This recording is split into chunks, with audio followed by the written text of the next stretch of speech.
j'ai grave envie qu'on parle de Bridgerton, parce qu'en tant que personne qui passe sa journée sur Twitter et TikTok, je vois des commentaires qui m'énervent au plus haut point.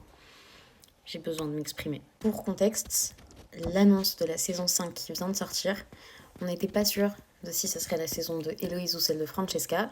Il se trouve que c'est celle de Francesca. Afin de pouvoir vraiment péter mon crâne de manière correcte, j'ai d'abord besoin qu'on liste les différences entre la série et les livres. J'ai carrément pris des notes, on en est là. Dans la série, Daphne Bridgerton est introduite comme étant le diamant de la saison. C'est sa première saison où elle est out en société et elle est reconnue comme étant le diamant par la reine. Vraiment la personne de la saison. Dans les livres, il se trouve que le personnage de la reine n'existe pas, que le concept de diamant n'existe pas, mais surtout que c'est pas la première saison de Daphne. Il est dit que c'est sa deuxième année où elle cherche un mari.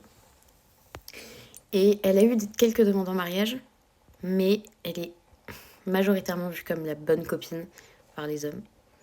Elle trouve pas chaussure à son pied. Et elle n'est pas courtisée particulièrement. Une autre différence, c'est la scène de viol. Vraiment, c'est beaucoup plus cru, beaucoup plus assumé. Pour ce qui est de Lady Whistledown, dans la série, on apprend qui elle est à la fin de la saison 1. Pas du tout dans les livres. La saison 2, c'est celle qui me fait le plus péter mon crâne.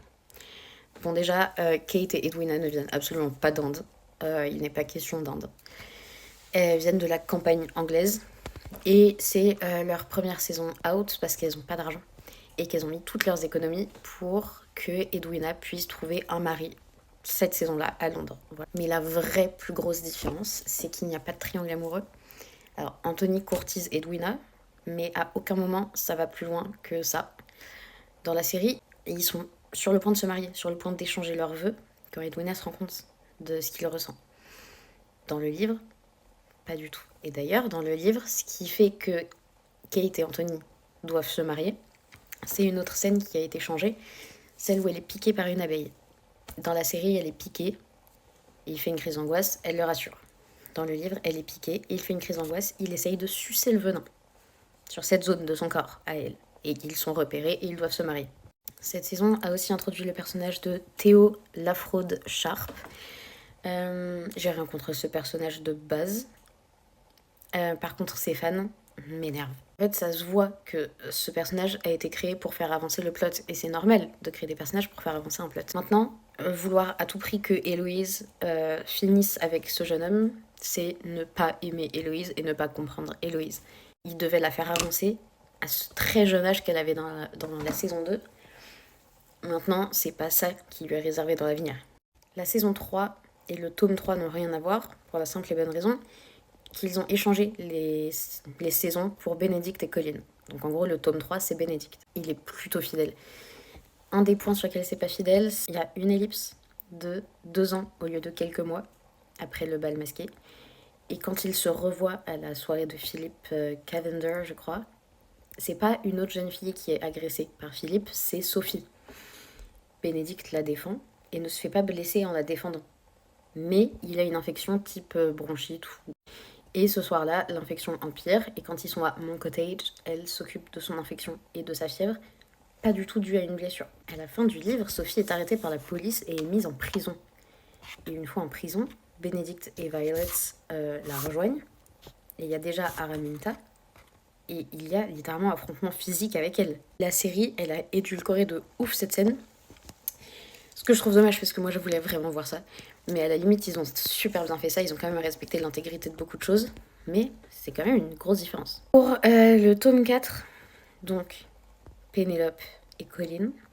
Alors, il y a beaucoup de différences dans le sens où on ne voit pas Felicity dans la série, qui est la petite sœur de Pénélope, qui est quand même un personnage assez important pour elle. Et dans le livre, on ne voit pas Lord Debling. Donc, il n'a pas de concurrent, Colline. De ça, son glow-up à elle a eu lieu, mais des années avant. Donc, il s'est pas réveillé quand elle a eu un glow-up. Ça s'est absolument pas passé comme ça. Et c'est un petit peu desservir le personnage de Colline que d'avoir fait ça comme ça, selon moi. En plus, Colline découvre la vérité après avoir fait sa demande dans la série. Et dans le livre, c'est l'inverse. Il y a plein d'autres différences et je passerai vraiment 5 heures à tout développer.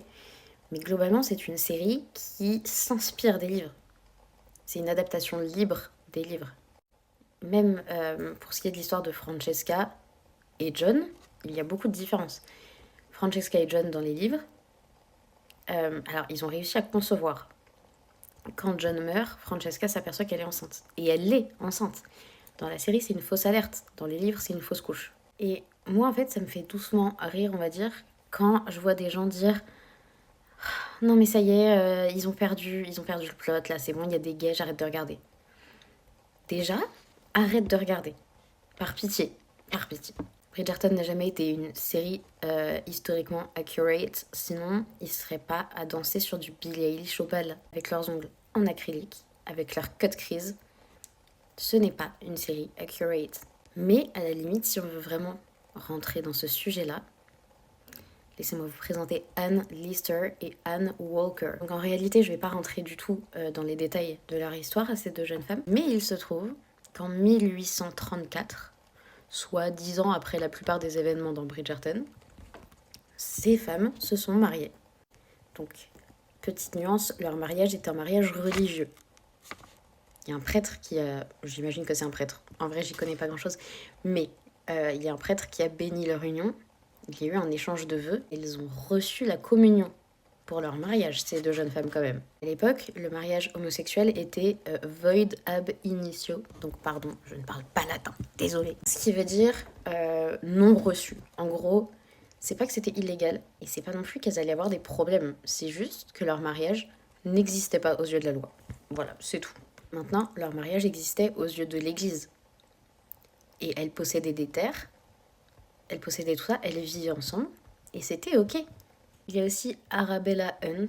Elle s'est fait annuler son mariage parce que son époux, James, s'appelait en fait Amy. C'était 200 ans plus tôt en Angleterre.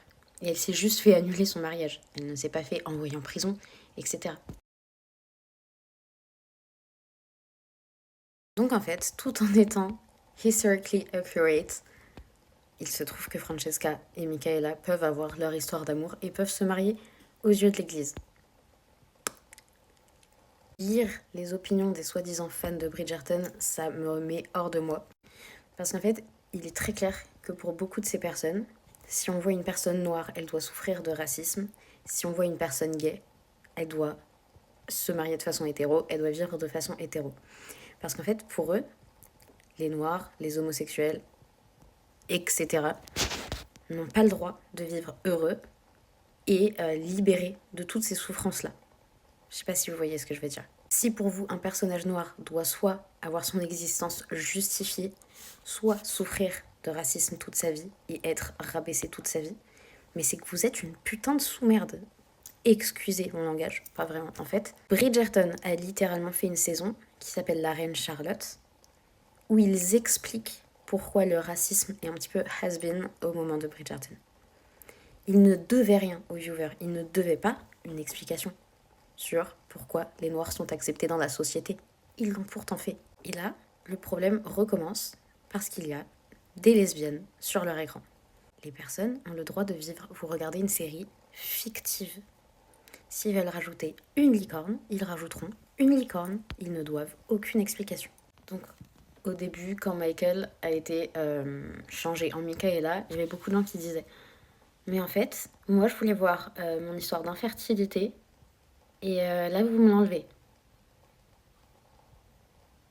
Il se trouve que les livres de Francesca parlent d'infertilité pendant 2 minutes, et encore, la série le fait mieux, et plus.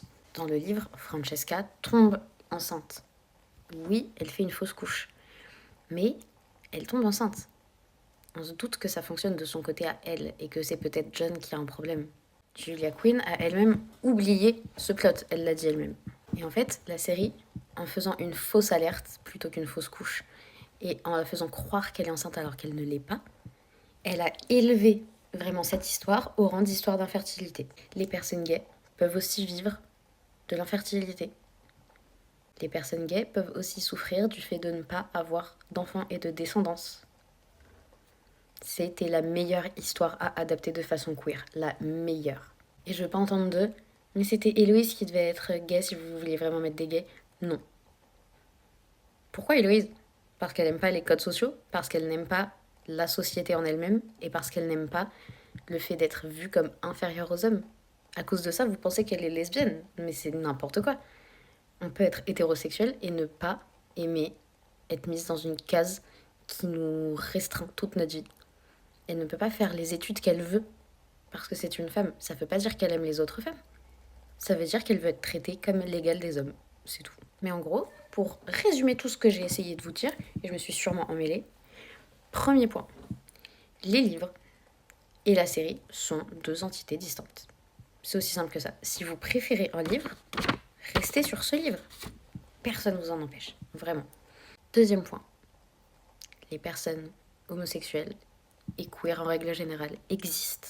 Elles ont toujours existé. C'est pas parce qu'on mettait pas la lumière dessus qu'elles n'existaient pas. Donc même si on veut être accurate niveau historique, Francesca et Michaela peuvent se marier. Ensuite, qu'il y ait des personnes noires dans une œuvre n'est pas une insulte à votre petite personne. C'est juste normal.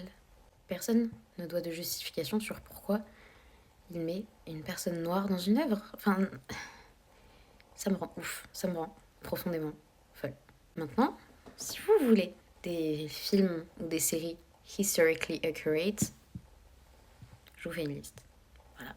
Vous pouvez fuir Bridgerton si vous voulez que ce soit accurate. Vous auriez dû vous en douter, vraiment, au choix des musiques. C'est pas grave.